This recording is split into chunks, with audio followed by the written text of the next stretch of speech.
नमस्कार, विंध्या टाइम्स के खास प्रोग्राम आज का इतिहास में आपका स्वागत है और आपके साथ मैं श्रेया। आज है 8 अक्टूबर। चलिए जानते हैं कि आज के दिन देश और दुनिया में क्या कुछ खास हुआ था। आज ही के दिन 1932 में भारतीय वायुसेना का गठन हुआ था। भारतीय वायुसेना की आधिकारिक वेबसाइट पर दी गई जानकारी के अनुसार इंडियन एयरफोर्स के वायुसेना ने अपनी पहली उड़ान 1 अप्रैल 1933 को भरी थी। उस समय इसमें RAF द्वारा प्रशिक्षित 6 अफसर और 19 हवाई सिपाही थे। तब यह ब्रिटिश राज की सहायक वायुसेना के तौर पर बनाई गई थी।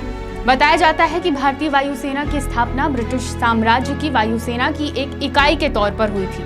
द्वितीय विश्व युद्ध के दौरान इसके नाम में रॉयल शब्द जोड़ा गया था, लेकिन स्वतंत्रता मिलने के बाद 1950 में हटा दिया गया था और आज ही भारतीय वायुसेना दिवस मनाया जाता है।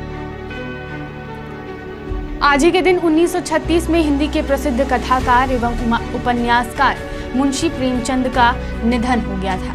मुंशी प्रेमचंद का जन्म वाराणसी से 4 मील दूर लम्ही गांव में हुआ था। उनका असली नाम धनपत राय श्रीवास्तव था।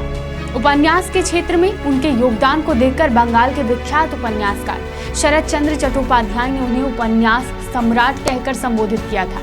प्रेमचंद ने हिंदी कहानी और उपन्यास की एक ऐसी परंपरा का विकास किया जिसने पूरी सदी के साहित्य का मार्गदर्शन किया। आज ही के दिन 1965 में लंदन की 481 फुट ऊंची डाकघर मीनार को 1965 में खोला गया था। यह इंग्लैंड की उस समय की सबसे ऊंची इमारत थी। आज ही के दिन 1979 में संपूर्ण क्रांति के प्रेरणा और स्वतंत्रता सेनानी जयप्रकाश नारायण का निधन हो गया था। वे समाज सेवक थे जिन्हें लोकनायक के नाम से भी जाना जाता है। 1999 में उन्हें मरणोपरांत भारत रत्न से सम्मानित किया गया।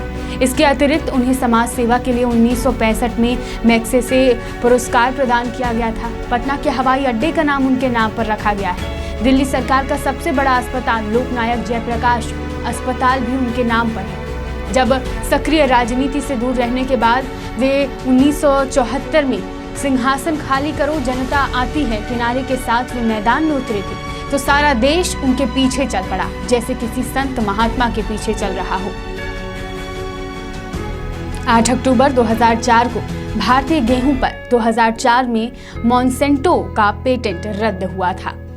तो ये था हमारा आज का इतिहास। बढ़ते हैं आज के फैक्ट की ओर। प्लूटो प्लैनेट का नाम तो आप सभी ने सुना होगा।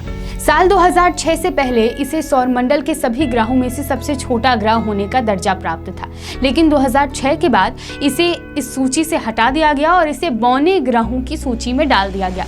प्लूटो ग्रह को यम ग्रह भी कहा जाता है। 18 फरवरी 1930 को खगोल विज्ञानी क्लीड डब्ल्यू टॉमबॉग ने प्लूटो को गलती से खोज लिया था। असल में वह प्लैनेट एक्स नाम के एक अज्ञात ग्रह की तलाश कर रहे थे जो यूरेनस और नेपच्यून की कक्षाओं में गड़बड़ी पैदा कर रहा था। प्लूटो ग्रह का नाम ऑक्सफोर्ड स्कूल ऑफ लंदन में पढ़ने वाली 11वीं कक्षा की छात्रा वेनेशिया बर्ने ने रखा था। इस बच्ची का कहना था कि रोम में अंधेरे के देवता को प्लूटो कहा जाता है और इस ग्रह पर भी लगभग हमेशा अंधेरा ही रहता है, इसलिए इसका नाम प्लूटो रखा गया। तो अब आप जान गए हैं कि प्लूटो का नामकरण कैसे हुआ और किसने किया। बढ़ते हैं आज के सवाल की ओर, लेकिन उससे पहले उन 4 विजेताओं के नाम देखिए जिन्होंने कल के सवाल में सबसे तेज और सही उत्तर दिया था। अब आता है मेरा आज का सवाल। मेरा आज का सवाल है, सफेद हाथियों का देश किसे कहा जाता है?